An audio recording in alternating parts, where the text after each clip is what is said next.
আধুনিকতার ছোঁয়ায় দিন দিন হারিয়ে যাচ্ছে গ্রাম বাংলার ঐতিহ্যের নিদর্শন শান্তির নীড় মাটির বাড়ি। একসময় প্রতিটি অঞ্চলে দেখা মিলত, বর্তমানে তা বিলুপ্তির পথে। তবে এই ঐতিহ্যকে ধরে রেখেছে দিনাজপুরের বিরামপুর উপজেলার ধানজুরি এলাকার ক্ষুদ্র নৃগোষ্ঠীর বেশ কিছু পরিবার।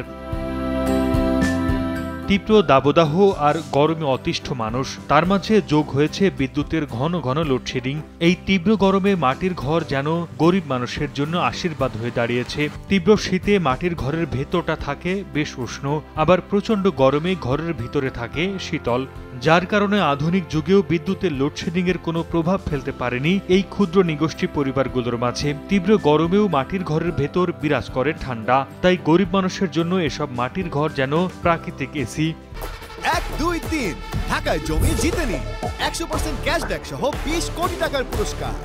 আমার বাড়িটা প্রায় 1-1.5 বছর বয়স হবে, ঠিক আছে। এখন এটাতে আমাদের কারেন্ট চলে গেল, অনেক ঠান্ডা লাগে আর কি। মাটির বাড়ি, এখানের যে কার্যক্রম বা নকশা এদেরকে আমাকে অনেক মুগ্ধ করে। এখানে আমি অতিথি হিসেবে কয়েকদিন ঘোরার জন্য আছি, বেশ ভালোই লাগে এদের বাড়ি ঘর বা কারেন্ট না থাকলে যে সময়টায় ঠান্ডা আবহাওয়া পাওয়া যায়, অনেক সুন্দর। কারেন্ট নেই, সেক্ষেত্রে আমাদের মাটির বাড়ি অনেক ভালো। এই যে গ্রামের প্রাকৃতিক পরিবেশের সাথে আমাদের মাটির বাড়ির একটা সম্পর্ক আছে, এই জন্য আমরা মাটির বাড়িতে শান্তি অনুভব করি। দেখতে সুন্দর, রংচং করে বানানো। এই যে যেমন আমার দোকান ঘর আছে, উপর থেকে টিনের তাপ, ওয়ালের যে তাপ, তো গরম হয়ে উঠছে, তো এখানে তো থাকা যাবে না বেশিক্ষণ ধরে। খুব জোর 1 ঘন্টা 2 ঘন্টা, তার বেশি থাকা যাবে না। কিন্তু এর পিছনে যে আমার মাটির বাড়ি আছে, ওখানে খুব গেলেই ঠান্ডা লাগে।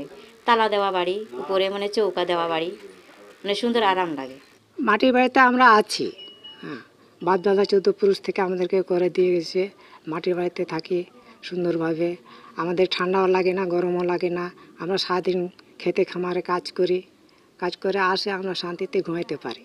বাড়ির বাইরে থেকে দেখতে সাদামাটা মনে হলেও বাড়ির ভিতরে ফুটিয়ে তোলা হয়েছে রংতুলির আঁচড়ে অপরূপ এক সৌন্দর্য। মাটির বাড়ি তৈরি হয়, মনে করেন যে প্রথমে 4 সাইডটা মাপ দিয়ে নিবে, নিয়ে বাউন্ডারি করে খুঁদবে, এক থেকে 100 হাতের মতন খুঁদবে, জাহন দেবে ওই জায়গায়, জাহন দিয়ে তারপরে সাইডে ফির পুকুরে গাইরা করবে, গাইরার ফির মাটি ভিজে মাটি কাদো করে ওখানে রাখবে 3-4 দিন।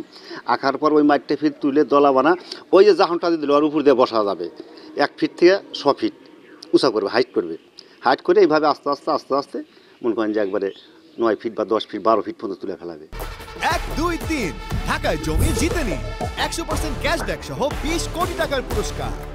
দাদা শ্বশুর তৈরি করে গেছেন, তারপরে আমার শ্বশুর ব্যবহার করেছেন, ওনারা থাকছেন। ওনারা মারা যাওয়ার পর এখন আমরা ব্যবহার করছি, আমরা থাকছি। 2 তলা করেছি, আর এখন ভালো লাগে এই 2 তলা বাড়ি, কিন্তু গরমের সময় অনেক আরাম পাওয়া যায়। এই ইটের বাড়ির চাই অনেক গরম পাওয়া যায়। আর এখন 150 বছর হয়ে গিয়েছে। এই মাটির বাড়ি হচ্ছে আগে থেকে বাপদাদা আমল থেকে তৈরি করা। এটা হচ্ছে 200-300 বছর আগে থেকে তৈরি করা আছে, এখনো তৈরি করতেছে মানুষ। কিন্তু হচ্ছে এই মাটির বাড়িতে আরাম। আধুনিক নগরী তৈরিতে মাটির ঘর ভূমিকা রাখতে পারে বলে মনে করছেন এই প্রকৌশলী। আমাদের যে হারে নগরায়ন হতেছে, বৈশ্বিক তাপমাত্রা যেভাবে বাড়তেছে, সেক্ষেত্রে আমরা মাটির ঘরটা এভাবে তৈরি করতে পারি যে আমরা ইটগুলা যেগুলা আমরা তৈরি করি সেগুলা ভাটায় পরানো হয়, তারপরে তৈরি করা হয়। এটা আমরা মাটির ঘরের ক্ষেত্রে এমন করতে পারি যে ইটগুলা ভাটায় না পরিয়ে এটা কাঁচা ইট দিয়ে আমরা তৈরি করতে পারি। সেই ক্ষেত্রে 5 ইঞ্চি ওয়ালের পরিবর্তে 10 ইঞ্চি ওয়াল, এবং সেই গাঁথনিটা সিমেন্টের পরিবর্তে মাটি দিয়ে করতে পারি, এবং ওপরে ছাদ দিতে পারি। ছাদ দিলে তাহলে দেখা যাবে যে বর্তমান যে আমরা ইট বালি দিয়ে ঘর করছি ওইটার আদলেই তৈরি হবে, কিন্তু ভিতরের পরিবেশটা, ভিতরের আবহাওয়াটা আপনার এসির মতো কাজ করবে। সেই ক্ষেত্রে আমাদের পরামর্শ থাকবে যে আমরা অন্তত একটি হলেও আমরা মাটির ঘর তৈরি করে নিতে পারি। দিনাজপুরের ধানজুরি গ্রামে ক্ষুদ্র নৃগোষ্ঠীদের মাটির বাড়ি রয়েছে 200টির মতো। বাড়িগুলোর বয়স প্রায় 100 বছর। সময় সংবাদ, হিলি।